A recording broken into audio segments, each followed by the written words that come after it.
Under Title 10 of the U.S. Code, the president has plenary authority. Stephen? Stephen? Hey, Stephen, can you hear me? It seemed, Stephen, I apologize. It seems like we're having a technical issue. We'll try to fix that and get back to you. Oh, he fucked up. That wasn't a glitch. That wasn't like, I'm in the Matrix. This is MK Ultra. They snap their fingers and their handler is not doing his job right now. He knew that he slipped up. He fucked up. He like, oh shit. We was waiting to say this part. We was waiting until Project 2025 was completely fulfilled. We was waiting on that one. Sorry, y'all. But yeah, now I gotta act like I'm frozen. Why the fuck? We're not dinosaurs. Like, we can fucking see you. We heard you. We can see you. That means the president has full or complete authority in a specific area of the law. Yes, that's limited to Congress and the courts, but they're trying to appeal it. And, Congress is just letting them do whatever the fuck they want. Or they are doing whatever they want, and it's taking super long to get through to Congress because of certain things that they put through. Basically, that judge that stopped it in Portland, that's the stopper, and they're trying to appeal that. So they want Trump to have absolute control, under the law. Stephen Miller really said that the president has plenary authority. And I genuinely thought he meant to say plenty of authority, but it was actually a Freudian slip. That was basically saying the president is going to have complete and total control of the military and is basically going to be able to ignore all other types of authority. Like if anyone tells the president what to do, they're basically planning on ignoring any type of outside authority, any type of rules, any type of anything, because the president is just going to be allowed to use the military in whichever way he would like to use them. And the reason why Stephen Miller stopped talking after saying plenary authority is because literally he wasn't supposed to say that.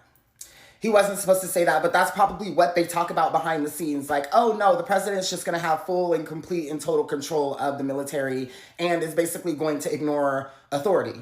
Like that must be a part of their plan or something because he just said that so freely. You know what I mean? And I know it was a Freudian slip, but that's just telling us that the president is literally planning on ignoring authority and then using the military as basically his personal power and doing whatever he actually wants to. And having complete and total control, while literally ignoring any other authority, Supreme Court, any outside place telling him that he can't do X, Y, Z. The president is basically planning on ignoring that and just doing whatever the fuck he wants to do anyway. So that's literally what that meant when he said the president has plenary authority. Yeah. That's insane. Hi guys, welcome to yet another video. It's Ndagre here. Thanks for clicking on today's video. So we're going to be talking about Stephen Miller, who is the White House Deputy Chief of Staff. And he was addressing about, his work at CNN or in CNN.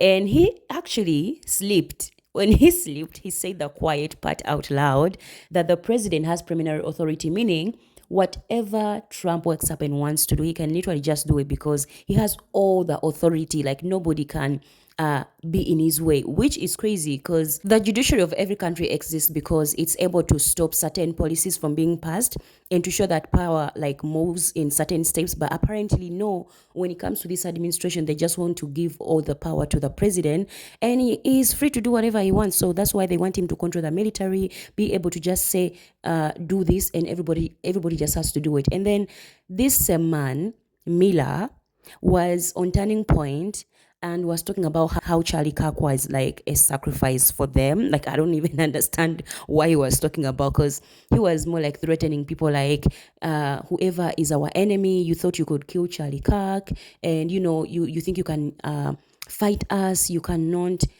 bring us down, you cannot threaten us, like we are light, we are godly, we are like these saints. I was like, wait a minute, when has America ever been sent to anybody? Like, they are the ones that are always inciting violence to other groups of people, but apparently they don't see that. They see themselves as the light, like this man was saying. And to those trying to incite violence against us, those trying to foment hatred against us, what do you have? You have nothing.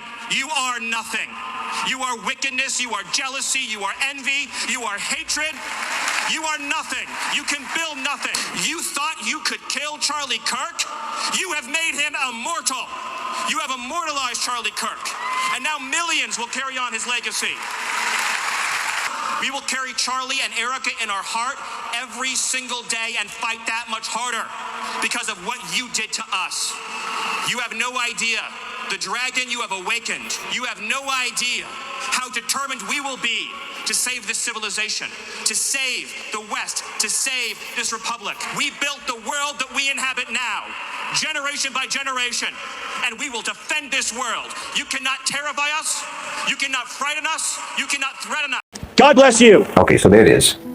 I told you, their God is another being entirely. He says that they're on the side of God. And that God believes like they believe, which means it's no kind of God. It's a hateful, spiteful, vengeful, cruel, dehumanizing, vicious God that they believe in. So yes, just like the Romans, just like the Athenians, just like the slave masters of Philadelphia and Monticello. Imagine, cynically using the death, the murder of his supposed friend to try to incite division and revenge, to try to threaten and boast and to negate the humanity and the basic human value of everyone who disagrees with his toxic doctrine. All emotions must be channeled into hatred and anger, aggression, intimidation. This is their reflex. It's the reflex of that whole so-called civilization. And always, always against the weak. Always against the vulnerable. Always against the least of these. Right? He's letting you know that you're superfluous. He said you're nothing. He said you are nothing, you have nothing, and you will leave nothing. And they will see to that. Obviously what he said was meant to provoke. I mean, it's not only meant to provoke his base and Trump's base and Kirk's base, but to provoke everyone else. You understand? The threats and the insults and the intimidation, all of that is meant to provoke you because they want a war. Yes, they want a war. They want a war and they're going to do it. They're going to do whatever they're going to do anyway, but it will be easier for them if you holler back. You understand? You see, they always want to frame their abuse. They always want to frame their abuse as retribution, as defense, as revenge, as fighting back. That's what makes Charlie Kirk's death so useful for them. Because then they can do everything that they were planning to do anyway. They can do it, but now they can do it under the pretense of fighting back. You understand? Your government is now nothing but a colonial enforcer for the national owners and controllers of global financialized capital. Your government are mercenaries. You need to understand yourselves over there in America as an occupied country and act accordingly. Meaning build autonomous communities. As much as you can, build autonomous communities and try to build bridges, again, I'll say it, and connections with people who share your beliefs, who share your so-called race, your so-called ethnicity, your economic circumstances, and so on, people in the global south. You know, you need to connect with the global majority that you are part of. And that by being a part of that global majority, it makes you a minority in America. But you need to identify with that majority, as a member of that majority. Not just identify, but actually reach out, actually build relationships, connect. There are countries around the world who genuinely, sincerely believe in law, who believe in human rights, who believe in civil rights, who believe in justice. And you need to connect yourself with them. You need to align yourself with them. You need to identify with them, join them, collaborate and coordinate with them. Why in 2025, if you're walking around here calling yourself an American, you look like someone on the deck of the Titanic, making fun of the people in the life rafts because their boats are so much smaller. You understand how ridiculous that is? Well, that's how you can understand your right and your left in America. The Democrats and the Republicans are just the two broken sides of the Titanic, and they're both going down. Neither one of them is going to save you. Neither one of them is going to save you. They're both sinking. In case you don't know what plenary authority means, it's unchecked absolute power without any limitations. When he said it out loud, he said the quiet part way out loud, and he didn't know what to say, so his brain just shut the fuck down. Oh, he just came out and said it. Of the California National Guard. Under Title 10 of the U.S. Code, the president has plenary authority. Stephen? He knows he Stephen? knows what he just said. Hey, Stephen, can you hear me? Stephen, I apologize. It seems like we're having a technical issue. Plenary authority. Plenary authority. Remember that. That's what he's claiming. At least now we know that his fear response is freeze. If you're not sure what plenary means, I gotcha. Complete in every respect. Absolute. Unqualified. No, not that type of unqualified. Though in that case, yes. What little SS Miller is claiming here is that Trump has complete unlimited control over the military to do with it what he pleases. No. And by the way, we need to make sure that this ends up in the hands of all the state's attorneys. They need to know for all their legal battles against the White House that someone from the White House and very high up in the administration is arguing plenary authority. And the funny thing is, he immediately realizes he messed up. This whole technical difficulty thing does not make sense. That's not what happened here. Little SS Miller was talking completely uninterrupted, said a word, and then froze.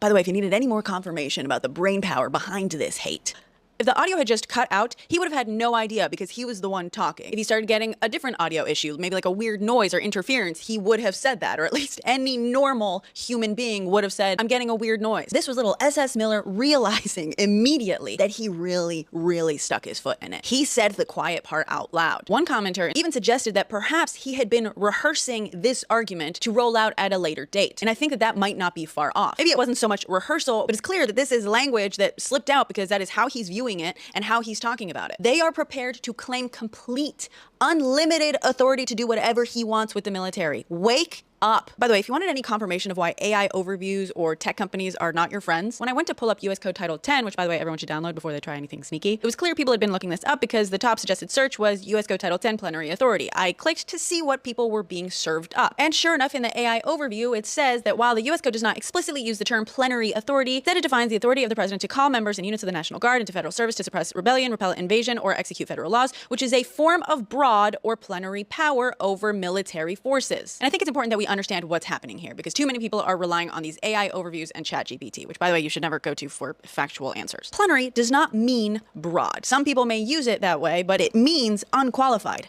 Absolute. And by definition, even according to this AI overview, the fact that the powers are defined and limited to specific circumstances makes them not plenary. That qualifies them. Now, can you debate exactly how broad those powers are under those specific circumstances? Sure, and they are. This is also not the only place in our legal code where these powers are defined or limited. Lastly, by the way, even if we were to just look at this statute, even if he calls the National Guard into federal service to quote unquote quell rebellion, quote, orders for these purposes shall be issued through the governors of these states. And guess what? Governors, while they have to follow federal law, cannot be compelled to follow a presidential order because we have something called the anti-commandeering doctrine. It's part of that little states' rights thing. Basically, the principle is that the federal government cannot take over or commandeer a state government to use it as part of the federal government.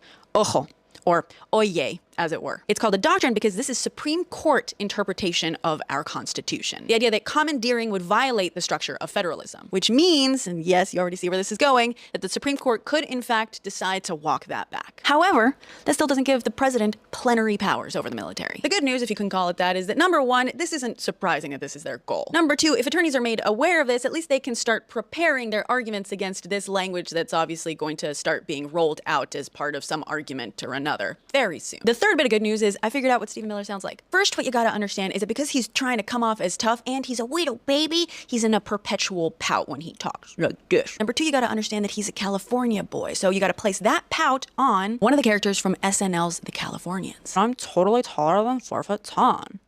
Oh, and the last bit of good news is I'm fairly certain he had to go change his pants after that interview. It seemed, Stephen, I apologize. It seems like we're having a technical issue. He glitched. He literally glitched. Now, the clip that was actually released on CNN didn't have him saying the word plenary because he was not supposed to say that word. Absolute and total power, aka dictatorship. Now, y'all over there screaming about democracy. Your boy in the White House don't care nothing about no democracy. He literally just said on television that the orange guy in office has plenary power. That is crazy. That is crazy.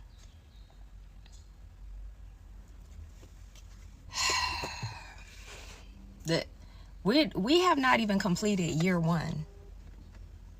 We have not completed year one.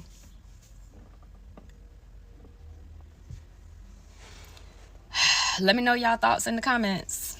This one was a lot. As you've seen in the video, that was what people are saying, and it's just hilarious. It's just hilarious how this man literally glitched and pretended like the microphones were not working because he said something he was not supposed to say. That was so funny. And the fact that CNN cut it out, I mean, it shows that they are planning something and, you know, they are sleeping. Like, this man is literally like embarrassing himself every day and saying things he's not even like supposed to say, but he says them because that's how hateful he is. And like I said, the fact that they are using Charlie as a talking point like for them to incite violence to American people. It's funny. Like, what do you mean? Like, what does he mean that our enemies, when even the person that literally like shot or took the life of this man or Charlie was a white man? Like, is he saying that he's going to incite violence on white people like him? Because I mean, if it was another person or a person of color, black person or any other, we would understand. But it was a white man like him that shot, Charlie. So who are his enemies? Who are the ones that are trying to, attack him and his government? Like, it's crazy how literally this government wants to war. Like, they literally want civil war to happen. But the good thing is, like, the people they want it to come from, especially black people, are not doing anything or saying anything, and it's freaking them out. That's why they are really busting their bubbles. They are saying that the quiet parts out loud because they are confused. They are really panicking. They don't know what to do, and it's just amazing to see. Like, they are the ones that are literally what would I call it? They are the ones that are downfalling their country, and we are watching it crumble. And it's just a nice time to be alive as a black person. Literally, it is. So I could say the ancestors are fighting silently. We don't know, but they are fighting because the chaos that these people are having within themselves. Hilarious. But yeah, guys, that is it for me in today's video. You've heard what people had to say. Let me know what you think about this in the comments. Thanks for watching.